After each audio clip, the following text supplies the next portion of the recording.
Welcome to my channel. Have you ever faced the issue that whenever you add a list view as a child of a column widget, the list view content is not displaying? In this tutorial, I will show you what caused the error and how to fix it. So here I have a text widget inside a column widget. Now I will create a list view below the text widget. In this tutorial, I will be using listview.builder, which takes an item builder function that will return the widgets according to the item count.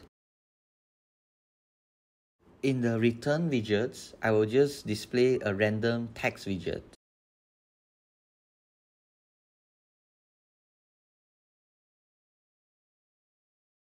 And now I have created a very simple list view builder that returns a text widget. Next, when I hot restart the Flutter application, here comes the error. And the list view builder widgets is not displayed in the simulator. And if we scroll up in the terminal to look for the error, you can find out that it was caused by vertical viewport was given unbounded height. By default, a column widget takes up all available vertical space, while list view will match its parent's height. Both widgets doesn't provide a fixed or bounded height, which cause the vertical viewport to be given an unlimited amount of vertical space in which to expand. The solution to solve this error is to set the string wrap properties in listview builder to true. Setting string wrap to true in listview.builder ensures that the list view only occupies the space required by its children. So now when I hot restart, you can see the list view builder widgets is displayed.